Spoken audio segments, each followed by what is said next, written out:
کافیه زها. چطور این کارو کردی؟ خیلی حرف بدی به زها زدی. وهاب، میبینی با رفتاراش چطوری میخواد ما رو تحقیر کنه؟ اون سعی کرد ثابت کنه که با گرفتن زن دوم برای سلمان ما اشتباه کردیم. اما همه اتفاقا به خاطر کینه اون پدرش اتفاق افتاده. مینا اگه میخوای سلمان همین لحظه طلاقت میده و میره. مادر بسه. تو ساکت باش. با مینا بودم نه تو. در ضمن مینا ما هیچ نیازی به تو نداریم. به اندازه کافی تحملت کردیم. اون از پدر بیرحمت که اول زندگی ما رو جهنم کرده و اینم از خودت. پدر و دختر عین بختک افتادین رو خونواده و زندگیمون. مادر لطفاً حرفمو باور کنی. من همچین کاری نکردم. دروغ نگو. جلوی من دروغ میگی؟ من که خودم دیدم چی کار میکردی. 2 بار دیدم داشتی با زها بدرفتاری میکردی. اونو گریه انداختی. داشت بهت التماس میکرد. اما تو اصلاً برات اهمیتی نداشت، به خاطر اینکه تو خودتو ملکه خونه میدونی. کافیه. من دیگه نمیتونم این وضع رو تحمل کنم. سلمان، همین الان مینا رو میبری میذاری خونه برادرش. تا وقتی سر عقل نیاد بر نمیگرده. کافیه. دیگه داری از حد میگذرونی. چی میگی وهاب؟ مینا، تو برو تو اتاقت عزیزم. چی کار میکنی؟ گفتم کافیه.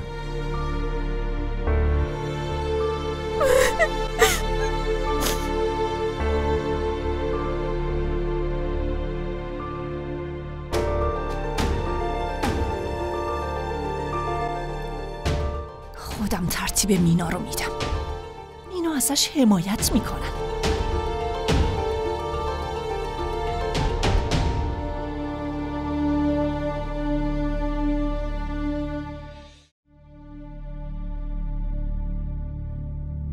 خب بسیار خوب. ممنون. تبریک میگم الناز. دادگاه دوباره پرونده‌ت رو باز کرده. برای پرونده درخواست جلسه دادم. دادگاه هم قبول کرده. مدارک زیادی هم بر علیه بازرس دارم. مطمئنم به زودی از اینجا میارمت بیرون. دختر من کجاست؟ هنوز دخترمو پیدا نکردی؟ نه، چیزی دربارش نمیدونیم، اما بازرس گفت تو باهاش همکاری نمی کنی. چرا؟ رفیع خودش به بازرس گفت که اون باید تو اولین فرصت شوهرتو بازجویی کنه. نمیخوام اون درگیر این ماجرا بشه. اما چرا؟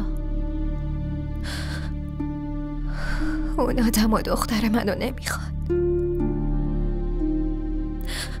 اگه دخترمو میخواستن من الان توی این شرایط نبودم.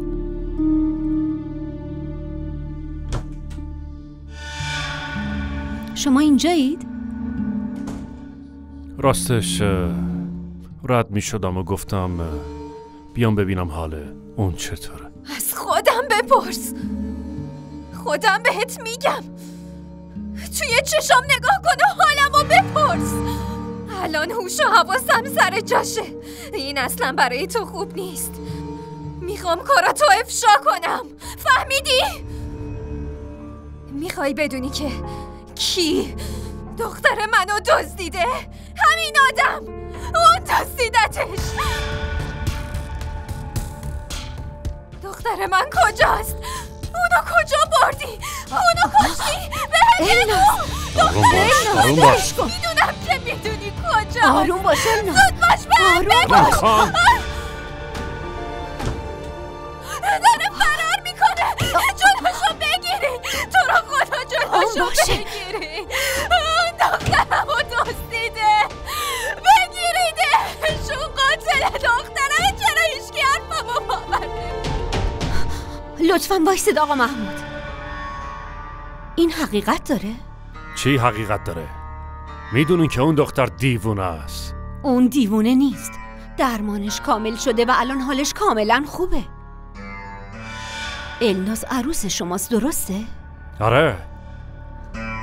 خدای من، این یعنی شما عروستون رو به این حال و روز انداختین؟ پسراتونم به خاطر ظلماتون عذاب کشیدن، ترکتون کردن و حالا دختر الناز شما بچه‌شو دزدیدین. آره؟ انگار تو هم دیوونه شدی. اون دختر برای من مهم نیست. گوش کن ببین چی میگم. نه، نیازی نیست بهتون گوش بدم. دیگه کمکتون نمی کنم. به رفیقم زنگ میزنم که اینا رو بهش بگم. بس دختر، این کارو نکن. گفتم این کارو نکن. این برات خوب نیست.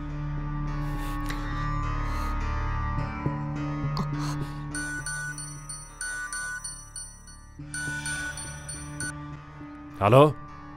سلام آقا محمود، ظهر بخیر. بهتون تبریک میگم قربان. پرونده همونطوری شد که شما میخواستین. شما از حالا قایم نوهاتون هستین.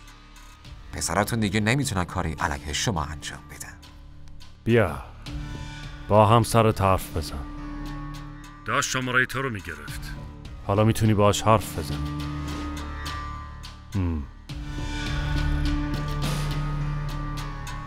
الو؟ چی شده رفی؟ چی میخواسته بشه؟ برنده شدیم. زیبا چی شد؟ بده من. خداحافظ.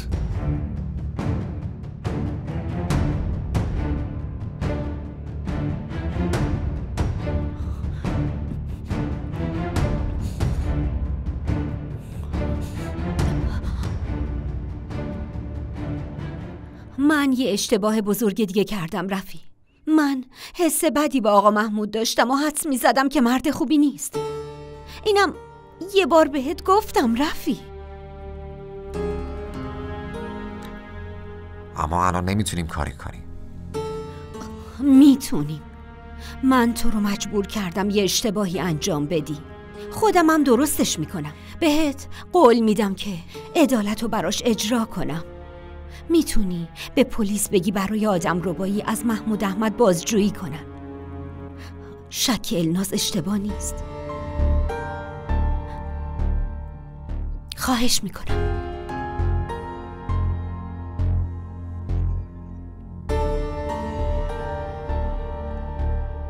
سلمان لطفاً برای مادرت توضیح بده. من دیگه بر نمیگردم اونجا. تو که خودت میدونی من دیگه اونجا کسی رو ندارم. همه کسایی که اونجان توسط پدرم دارن شکنجه میشن و عذاب میکشن. تو واقعا میخوای که من برم اونجا؟ میخوای پدرم دوباره منو تو خونه اسیر کنه؟ سلمان لطفاً باور کن من چیزی به زها نگفتم. مادرت به خاطر چیزی سرزنشم میکنه که زها بهم گفته. با گریه کردن جلوی مادر خودشو بیگناه نشون میده. من نمیتونستم کاری کنم. حقیقتو میگم باور کن. من چیزی بهش نگفتم. هیچی نگفتم.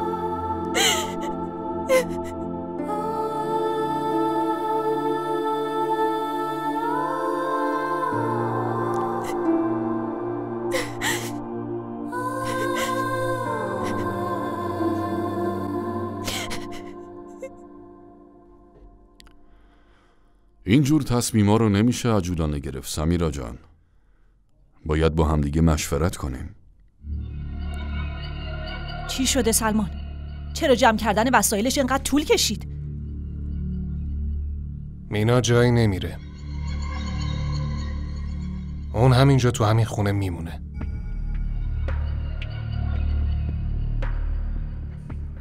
اگه شما خیلی نگران عروس عزیزتونی، اگه اون به خاطر حرف مینا احساس خطر میکنه، پس نیازی به اینجا بودنش نیست. سلمان؟ سلمان! شنیدی وهاب؟ شنیدی سلمان چی گفت؟ حرف پسرتو شنیدی؟ اون دختر جادوش کرده. این حرفا یعنی چی؟ باید زها رو بفرستیم بره خونش چون اینجا جونش در خطره. فکر کردی باید به والدینش چی بگیم؟ اونا بهمون لطف کردن وهاب. خانواده زها با این که میدونستن سلمان زن داره دخترشونو به ما دادن. ما رو آدمای محترمی میبینن. اون وقت اگه الان زها رو بفرستیم بره خونه چی بهشون بگیم جون دخترشون اینجا در خطره؟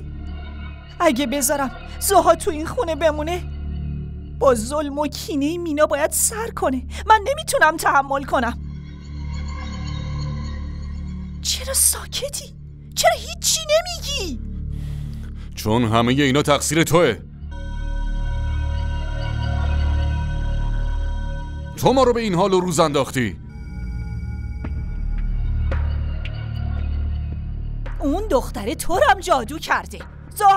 زها گوش کن لطفاً.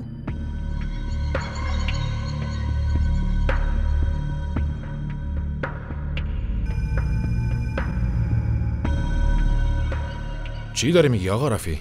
خودت که اینو خوب میدونی. آقای محمود احمد اصلاً یه شهروند عادی نیست. اون خیلی آدم محترمیه. حتی اگه آدم محترمی بچه منو دزدیده باشه بازم عدالت توی دادگاه براش اجرا خواهم کرد. اول باید مشخص بشه اون بچه شماست یا بچه النازه. هر کاری بخوای میتونی بکنی. چرا که نه؟ میتونی محمود احمدو بکشونی دادگاه و اونو مجازاتش کنی. اما چرا میخوای ما رو اذیت کنی؟ آقا کبیر، اون بچه منه. مدارکشم که بهتون نشون دادم خودتون خوب میدونی. دوم این که اگه با من همکاری نکنی تو رو هم میکشونم دادگاه و خوب میدونی که این کارو انجام میدم. پس به نفعته که کارت درست و خوب انجام میدی. آقا رفی دیگه داری پافشاری میکنی. پافشاری میکنم چون خودت مجبورم میکنی. خیلی خوب، من از محمود احمد بازجویی میکنم. البته مراقب باش که همه چی کاملا شفاف باشه و قبل از اونم نیت شما باید کاملا مشخص باشه. شما نمیتونی نیتتون رو از من پنهون کنی. پس باید مراقب باشی. این بار فرق میکنه. رفع زحمت میکنم.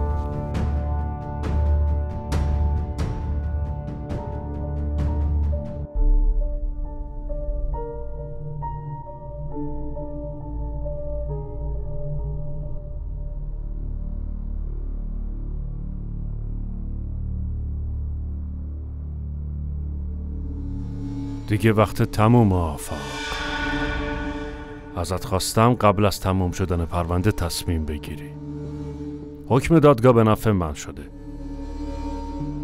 برای باقی زندگیت حسابی عذاب میکشی. میتونی بری. به چی فکر میکنین؟ این که اگه منو از کار اخراج کنین دیگه شغلی پیدا نمیکنم؟ ولی این برام خیلی آزمایش سختی نیست. خب کی گفته تو رو از کار اخراج میکنم ها؟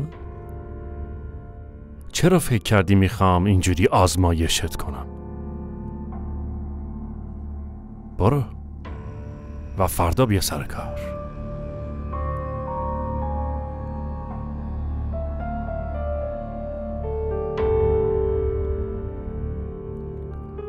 خب گوش کن ببین چی میگم.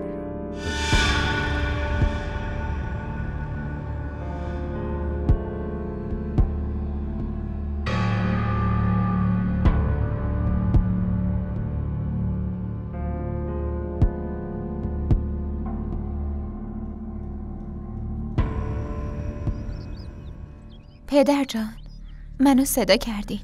بله عزیزم،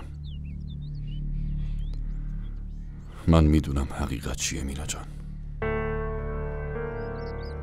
شما حرفمو باور میکنین؟ بله کاملا بهت اعتماد دارم عزیزم. من میتونم حقیقت رو توی چشمات ببینم دخترم. ولی میخوام زها هرچی بهت گفته رو یه بارم از زبون خودت بشنوم. هرچی که زها گردن من انداخته خودش هر روز 100 برابرشو در حق من انجام میده پدر جان.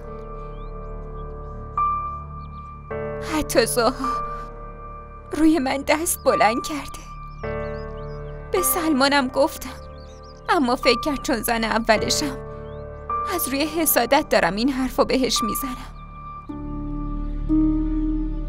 اما من اینجوری نیستم.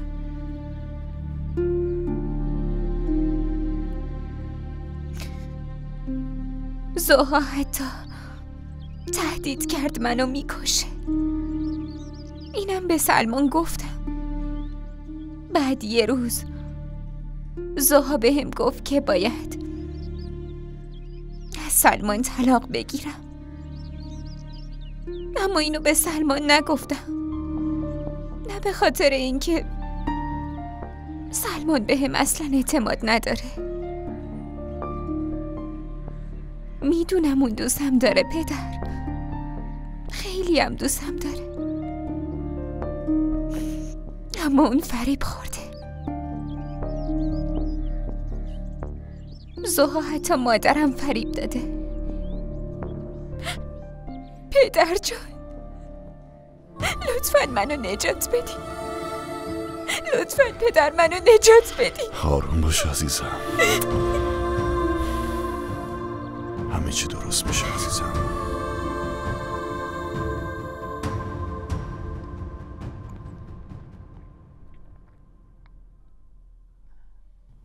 رفی؟ من آدرس پسرای آقا محمودو میخوام. واسه چی؟ خب من میخوام برم بدیدنشون. خب چرا؟ منظورت چیه چرا؟ به خاطر الناز دیگه. این کار چه سودی داره؟ یعنی آخه اون طلاقش داده. میخوام دلیل واقعی طلاقشون رو بدونم و اینکه چرا اینقدر از پسراش متنفره. میخوام شخصاً ببینم کی زندگیه زن بیگناهی مثل الناز رو به این حال و روز جهنمی انداخته. میخوام برای یه بار اون آدم رو ببینم.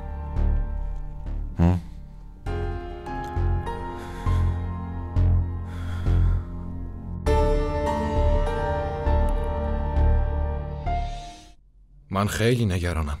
وکیل دیگه داره منو دیوونه میکنه قربان. من واقعا نمیفهمم تحقیقاتو از کجا شروع کنم. بهت میگم، اون عروس منه، شخصیت خوبی نداشت و پسرم طلاقش داد.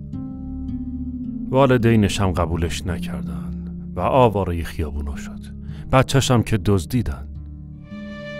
اون زن یه روز رفت خونه یه بازرسی که مسئول پروندهش بود. اونو کشت و به خاطر همینم گرفتنش و انداختنش زندان. اول باید مشخص بشه پرونده دزدیدن بچهش که دارن میندازن گردن من کی شروع شده و اون بچه کی دزدیده شده. خب شما این اطلاعاتو از کجا آوردین؟ خبرها میرسه، چون یه نفر رو میشناسم که مقصر این وضعه. باید بازجوییش کنین و بر اساس اون پرونده رو ادامه بدین. یه مظنون جدید بهتون میدم، آفاق احمد. اون مدیر داخلی شرکتمه. اون از شرکتم یه اختلاس 5 میلیونی انجام داد. این پرونده همه ی مدارک و شواهدیه که لازمتون میشه. اینجوری میتونین تحقیقاتتون رو کامل کنین و هرچه زودتر قبل از فرار کردنش بازداشتش کنین. بسیار خوب قربان.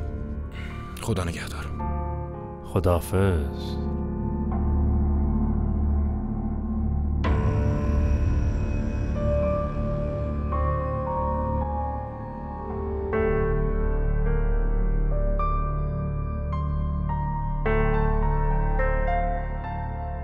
خب پس یعنی حالا اون چی تو سرشه؟ میخواد چی کار کنه؟ من خیلی ترسیدم. آفاق حالا امروز مجبوری بری شرکت؟ نمیدونم، ناراحتم و احساس خطر میکنم. خطر؟ چه خطری؟ به مدیر زنگ زدم، جوابمو نداد. وقتی به پذیرشم زنگ زدم بهونه آوردن. تنها چیزی که میدونم اینه که پدر تمام شب توی شرکت بوده. مطمئنم یه اتفاق بدی داره میافته.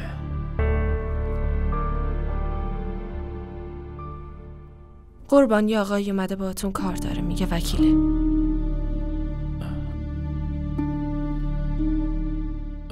کدوم وکیل؟ بگو بیاد.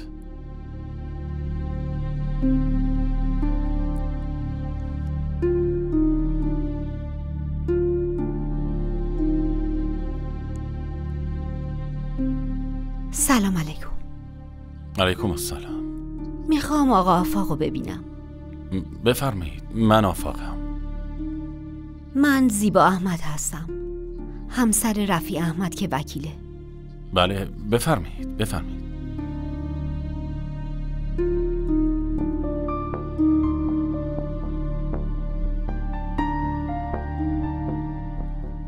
لطفاً میشه بگید همسرتون کجاست؟ همسرم ایشونه. خب شما چند وقته که ازدواج کردین؟ حدوداً 6 ساله. ببخشید شما چرا اینا رو میپرسین؟ اگه ایشون همسر شماست پس ارتباطتون با الناز چیه؟ شما النازو میشناسین؟ شما النازو طلاق دادین درسته؟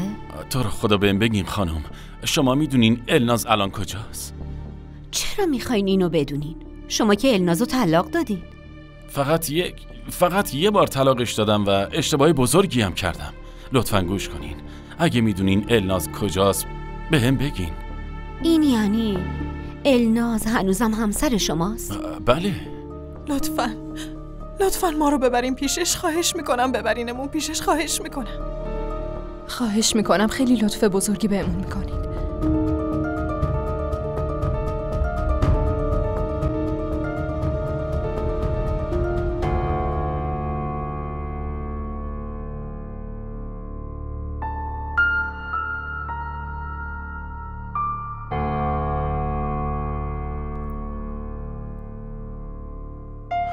خیلی اتفاقا براش افتاده.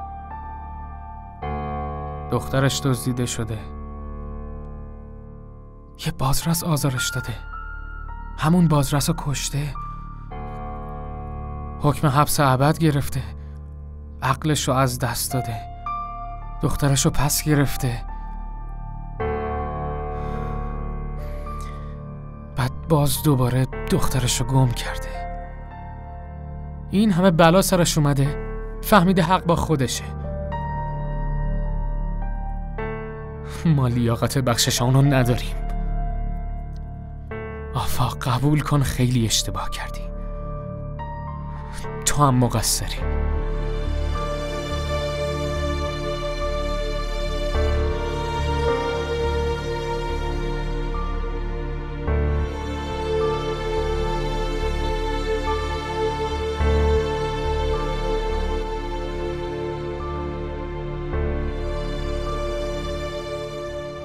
آفاق حداقل تو باید بری و خواهر الناز رو ملاقات کنی.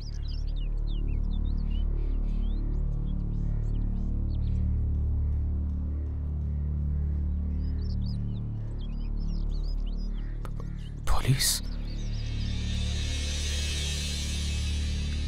آقا آفاق، من با حکم بازداشتتون اومدم. را بیفتین. یه لحظه وایسین ببینم. بازداشت برای چی؟ مگه اون چی کار کرده؟ جرمش چیه؟ توی شرکت محمود احمد یه اختلاس 5 میلیونی رخ داده. ولی من اونجا کلاهبرداری نکردم قربان، باور کنین. شما چرا اینو میگین؟ هر چی بخوای میتونی تو دادگاه بگی. شما شهروند محترمی هستی، به خاطر همین مأموری با خودم نیاوردم. پس حرف نزن و راه بیافت. بریم. فهم یه کاری بکن. باشه. آفاق چی شده؟ فهم جلوشونو بگیر. خیلی خوب باشه. مادر جان شما بیاین بشینین، من خودم درستش میکنم. بشینین درستش میکنم. خدای من چی شده؟ خدای من.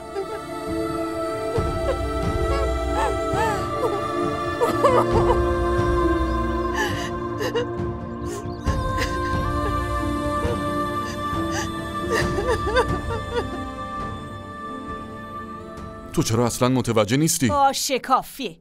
حالا لازم نکرده جلوی من طرفشو بگیری. اون دختره شاید بتونه تو رو گول بزنه، اما منو نمیتونه گول بزنه. من همه چیو دیدم. دختره از ترس به خودش میلرزید. ترسیده بود دختر بلای سرش بیاره. من توی صورت زها درد و رنج زن دوم بودن رو میبینم. تو هیچ وقت به مینا دیده بدی نداشتی سمیرا، خودت هم میدونی. بعد از اومدن زها اون از چشم تو افتاده.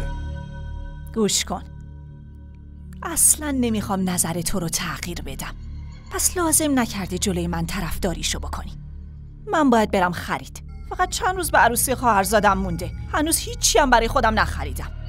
خب برو، مگه من گفتم نرو خرید؟ مگه تو نمیخوای با هم بیای؟ من برای چی بیام؟ مگه تو نمیخوای چیزی برای خودت بخری؟ نه، چون من نمیام عروسی سمیرا. چرا نمیای؟ من اصلا حوصله عروسی رفتن رو ندارم سمیرا. یعنی چی حوصله نداری؟ ما دوتایی تنهایی بریم عروسی. لطفاً بیا، لوس نشو. شما دوتا؟ یعنی چی؟ من و زها میخوام با خودم ببرمش خرید. نمیتونم توی خونه با مینا تنهاش بذارم، اون ممکنه تهدیدش کنه. هر کاری که دلت میخواد بکن. وایسا کجا داری میری؟ گوش کن ببین من چی میگم. میخوای با همین لباسا بیام؟ میخوام برم لباسمو عوض کنم.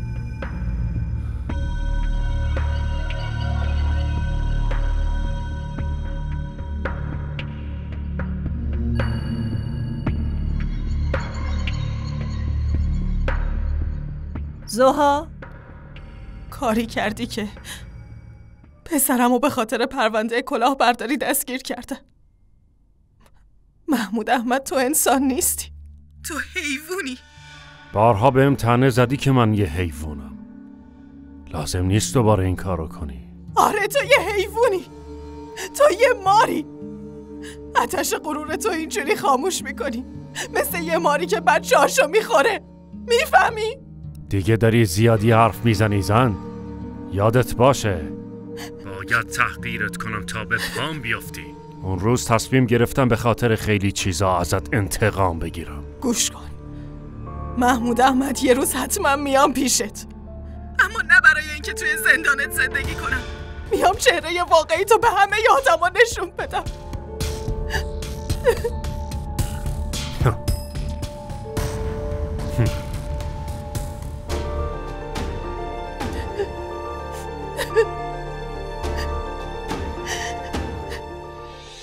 زها، بیام داخل. پاشو سریع آماده شو، میخوایم با هم بریم خرید کنیم. نه مادر جون، حالم زیاد خوب نیست، شما برین. چرا؟ مگه چی شده؟ حالت بده؟ راستش خب من سرم خیلی درد میکنه. خدا شفا بده. ببینم داروهاتو خوردی؟ بله، چند دقیقه پیش خوردم مادر. خیلی خوب، پس منم نمیرم خرید، میمونم خونه. فردا که بهتر شدی با هم میریم. نه مادر جون، راضی نیستم به خاطر من برنامه‌تون رو عوض کنین.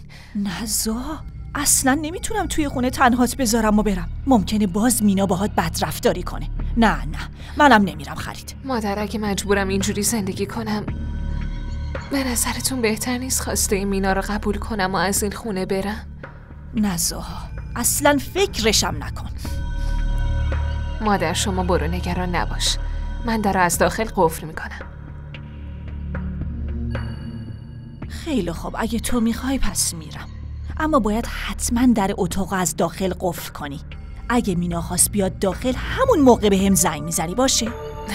چشم، حتما. مراقب خودت باش. زود میام. شما هم مراقب باشین. خدا نگهدار.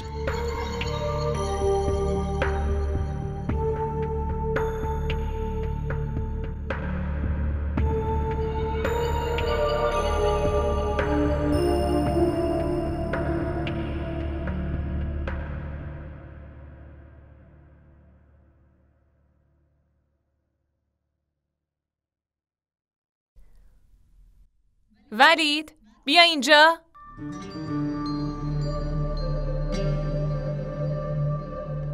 بله خانم. ببینم نگهبان ورودی کجاست؟ از خونهشون بهش زنگ زدن، بچهش مریض بود رفت خونه. کس دیگه ای هم هست؟ نه خانم، راننده هم با ارباب رفت. خیلی خوب، حالا چی کار کنم؟ کاری دارین خانم؟ آره، باید یه دارویی رو بخرم. من میرم میخرم. نه چطور میشه بری؟ داروخونه هست اینجا خیلی دوره. نه دور نیست، پیاده میرم. واقعا؟ خب باشه بیا.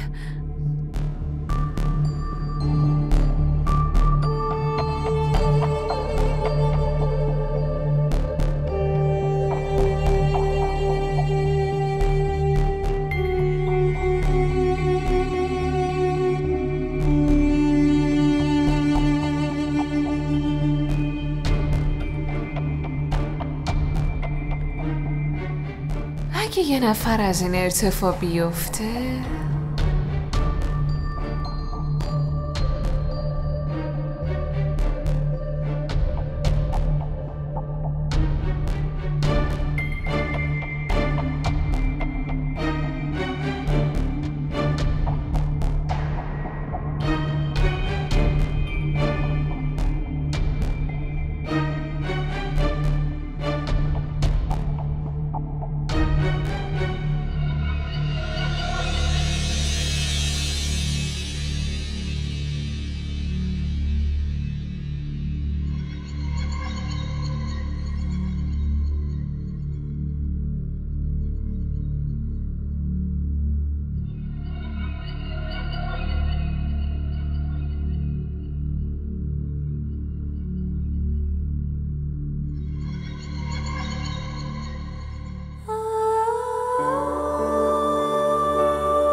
مینا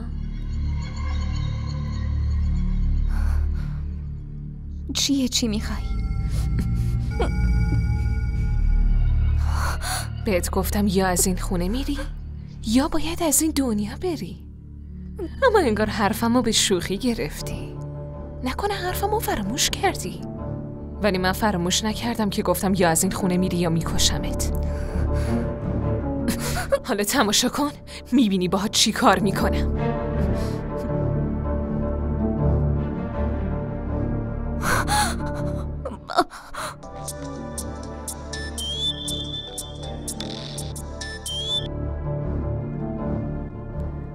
الو سلمان زود بیا خونه، خواهش میکنم بیا. مینا میخواد منو بکشه. زوها چی شده؟ چی داری میگی؟ لطفا بیا، مینا میخواد منو بکشه. دیدی چی شد؟ حالا سلمان سری میاد خونه.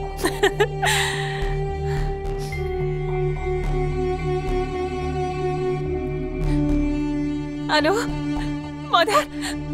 مادر جون، مینا میخواد منو بکشه. لطفا زود بیاین. برات یه پاپوش خوب دوختم.